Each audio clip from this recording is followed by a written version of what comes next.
Hey everybody, Zachary Levi here in downtown San Diego at Comic-Con, more specifically at Nerd HQ, which is the epicenter of all things Tomb Raider. The anticipation is building as the team from Crystal Dynamics continues to say that this could be the game of their careers. Today we're going to dig a little bit deeper into the story with some of the key writers and designers who are brave enough to tackle the origin stories of Lara Croft.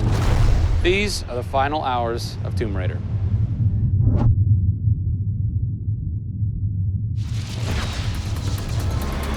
We're in downtown San Diego. We're at Nerd HQ. Fans, the public, will get to play the game for the first time ever. Are you nervous? This is the most nervous time of the entire game. This is huge for us. This is the first time we're giving anybody the opportunity to put their hands on the game. It's not finished yet. It's hard to send it out into the world like that. It's a little young, it's a little fresh. When you put it in the public's hands, you're getting a very raw, unfiltered, like, hey, this is what we love and this is what we don't. You'll start to read about it now. You'll start to see it online. You'll start to get people's perspectives. We're making sure that we make it the best thing that we can for the fans, and these are the fans. Why make an origin story? You could just kind of continue with the Lara Croft Tomb Raider saga, but you didn't. Why? We didn't start with the idea of doing an origin story, actually. We started with the idea of doing something fresh. There haven't been very many games that have the opportunity to go back and tell the true origin story. There is very few games like this.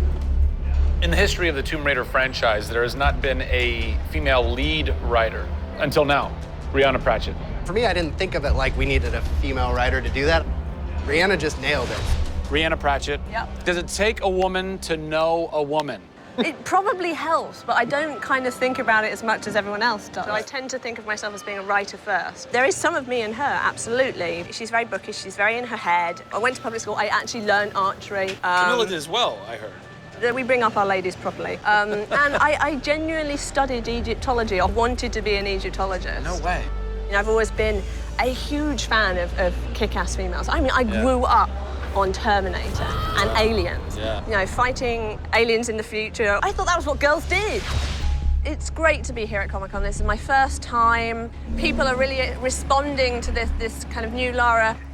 The fans have been great. They've been very supportive. I want to kind of live up to their expectations. I grew up going to fantasy and science fiction conventions. Now here I am looking at a Tomb Raider poster on the side of a building for a Tomb Raider game I have written. Can't quite process that, but it's very cool. Lara's actions affect her character and her emotional state, and so the first kill for us was a big thing.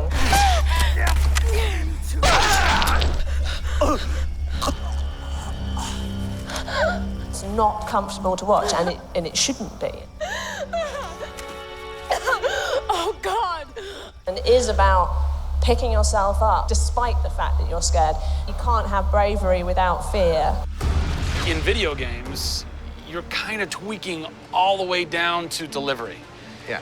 Blessing or curse. Games development can be quite harsh on narrative. You know, you can lose levels or characters. You have to be amazingly flexible. When is the script finally finished?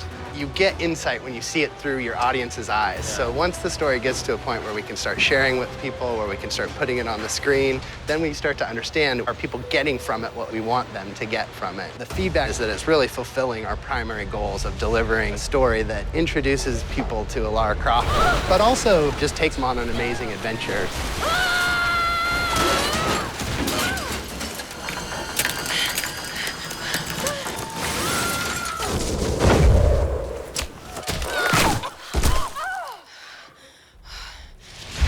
John Stafford, you're kind of the dialogue. Typist, word monkey. The words that you've been speaking for so long Yes. are from this everything man. that I've been through that's been extremely emotionally draining and painful, I have him to blame for. So we'll have words later about it. What were the challenges stepping into the heart and mind of a character like Lara Croft, who we've known for quite some time? Yes. Players' expectation is. You want to just jump right in, guns blazing? Controller, I'm awesome. I'm awesome. We want that. That's what video games basically allow Seriously, gamers right? to feel. I am awesome. Challenge for me is to show her vulnerable. We're shipwrecked on an island inside the Dragon's Triangle. Still have a very playable game, but also show real emotional character. It's very difficult to do that in game. Please come and get me. You can do this, Lara. When you have really extreme circumstances, you have really extreme emotions. What the hell? for me, outsider! It's all about her survival. She's basically willing to do whatever it takes. There's people trying to kill you. You know, things are really extreme. Listen, I'm gonna get you out of there. I promise. I promise. I didn't want any lines to sound gamey.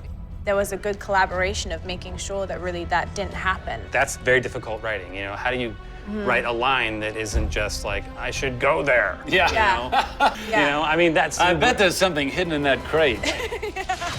I want you to love this game in a way that really feels like the first time you played it, but do it in a way that people have never seen before.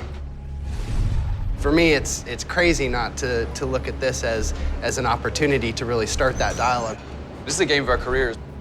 This truly is the first time to sort of say, okay, this is it. Well, now that we know a bit more about what it takes to reimagine an icon from the ground up, we're headed east to go behind the sounds of Lara's journey, a journey that is heightened and shaped by cinematic score and sound design. I hope to see you on the next episode when we talk to who's behind what we're hearing in Tomb Raider.